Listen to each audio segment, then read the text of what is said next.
द्वारका माई मस्जिद में साईं बाबा रहते थे। राइट।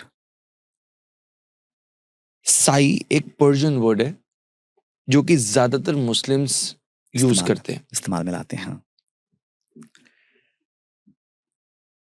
जब साईं बाबा की तस्वीरें खींची गई, बहुत से फोटोग्राफर्स ने अलग अलग टाइम्स में खींची हैं, तब उनका पहनावा जो है वो भी एक मुस्लिम पहनावा है। बिल्कुल बिल्कुल, उनका अटायर जैसा एक फकीर का अटायर देखते बिल्कुल हैं। बिल्कुल बिल्कुल, फकीर का अटायर सूफियाना है। सूफियाना है। हाँ बिल्कुल। हाँ।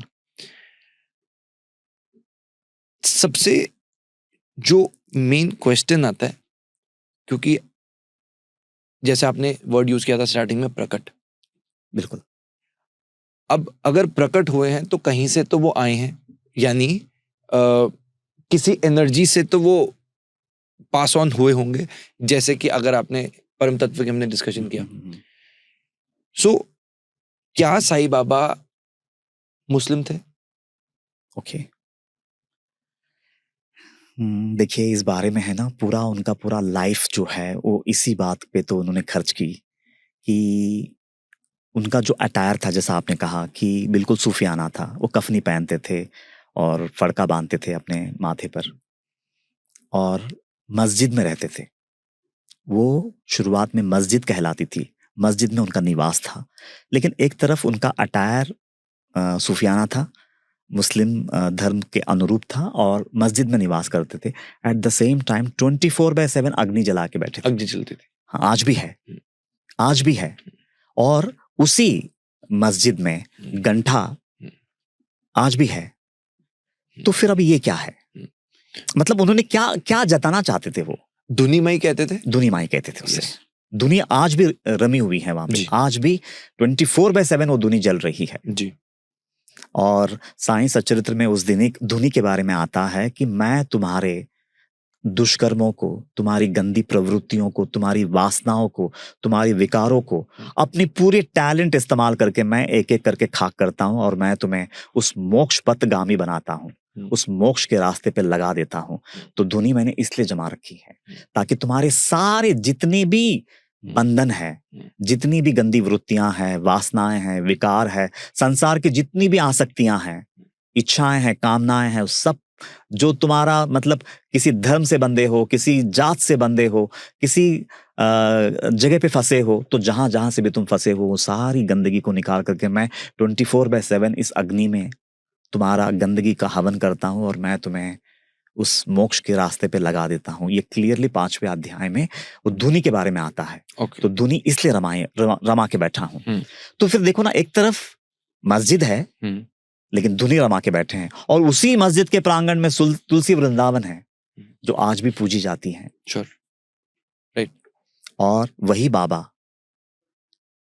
एक तरफ उनका पहनावा ऐसा है, लेकिन अगर गांव में उस जमाने में कहते हैं कि गणपति का मंदिर था, हनुमान जी का मंदिर था, देवी का मंदिर था, शिवलिंग की छोटा सा मंदिर था, लेकिन वो सारे खंडर बन चुके थे। तो बाबा दक्षिणा मांगते थे अपने भक्तों से, लेकिन जिनसे मांगना है उनसे मांगते थे। जिनके जीवन में उजाला लाना है, हक से उन्हीं से पैसे मांगते थे। और जो लोग दे करके अपनी आसक्ति को, अपनी वासनाओं को जो त्यागने की ताकत रखते थे, वही लोग दक्षिणा देते थे। तो जब वो दक्षिणा आता था तो उससे ये चारों मंदिरों का उन्होंने पुनर्निर्माण कराया, उनकी सुस्थिति कर दी। तो अगर वो मुस्लिम थे तो ये सब करने की क्या जरूरत थी? ये क्लियरली 7वें अध्याय में आता है। ये सब साईं सच्चरित्र में है। इसका जो मैंने वीडियोस देखी, इसमें लोग जो कहते हैं, लोगों ने ये कहा कि ये इसलिए किया गया कि अगर हम आज ओम साई राम बोलते हैं तो ओम और राम को इसलिए यूज किया गया क्योंकि ये मार्केट बहुत हॉट है।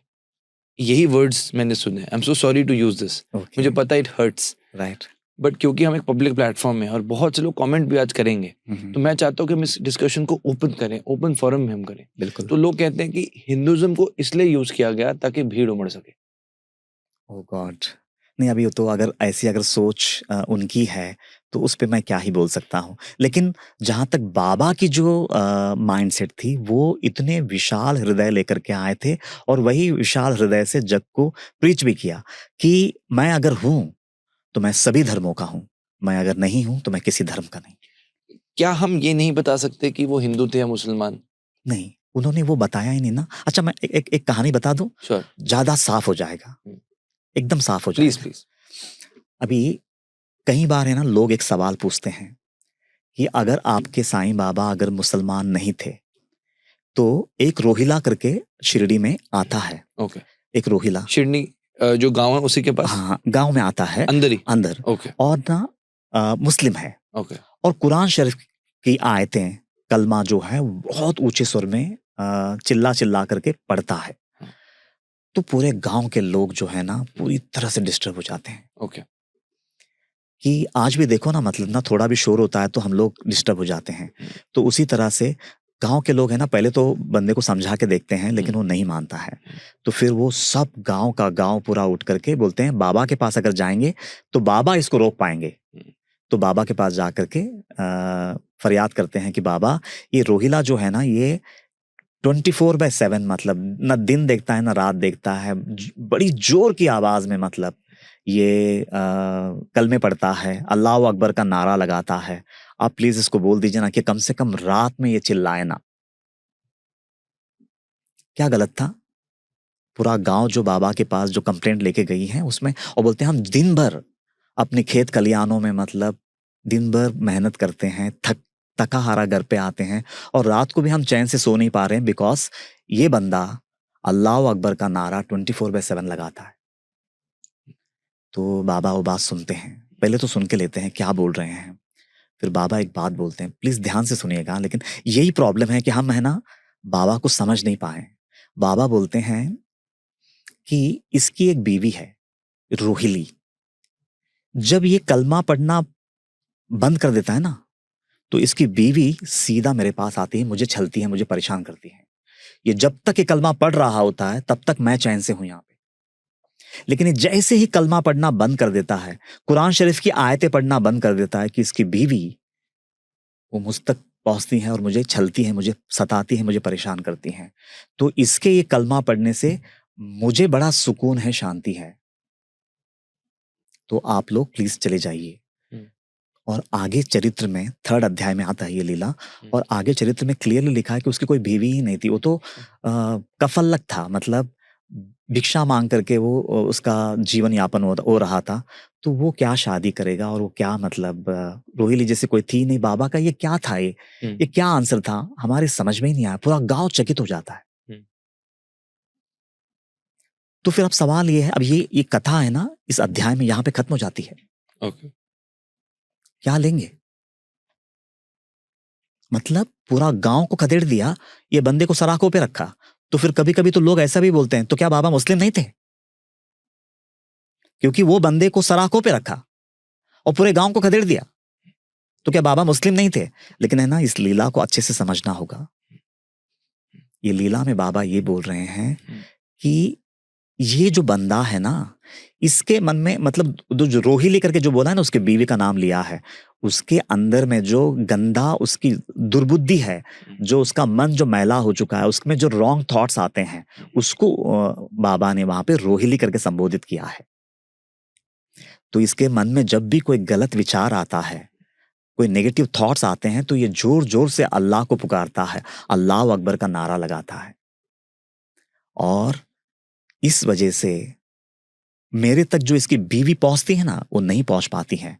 तो यहाँ पे बाबा, कौन बाबा बोल रहा है ये बात?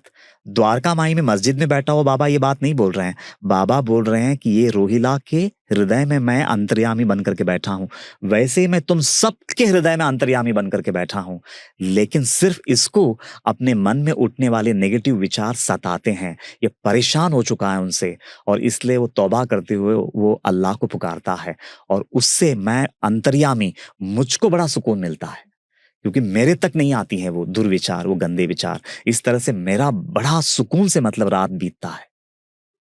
तो बाबा वहां पे बोल रहे हैं कि पूरे गांव में ये एक ही बंदा जगा है जिसको अपनी गलतियां दिख रही है। इतने ही सारे नेगेटिव विचार तुम्हारे भी हृदय में आते होंगे, लेकिन तुम जगे नहीं हो। तो बाबा ने क्या बताया वहां पे कि ये एक ही बंदा जगा हुआ है, अपनी गलत विचारों से निजात पाना चाहता है, बाहर निकलना चाहता है, इसलिए परमात्मा का नाम ले रहा है। वही नेगेटिव विचार सब आप में भी है, लेकिन आप लोग कभी इस तरह से रिएक्ट कर पाए हैं अपनी गंदगी को लेकर के? तो एक बंदा जगा हुआ है, आप उसे सुलाना चाहते हैं, और आप जन्मों से सोए पड़े हैं। आप जगह कहां है जो आपको सोना है? तो इस तरह से पूरे गांव को खदेड़ा। अभी देखो यहां पे एक मुस्लिम को उठाया है, तो हकीकत में वहां पे मुस्लिम को उठाया है बाबा ने, या एक व्यक्ति के अंदर जो ईमान जगा है, अपनी गंदगी को देख पा रहा है, अपने दुर्विचारों से निजात पाना चाहता है, वो गंदे विचारों से, गंदी वासनाओं से, विकारों से जो बाहर निकलना चाहता है, इसलिए जो पुकार रहा है, बाबा ने वो उसकी नीयत को सराखों पे रखा है, उसके ईमान को सराखों पे रखा है, धर्म को नहीं। राइट।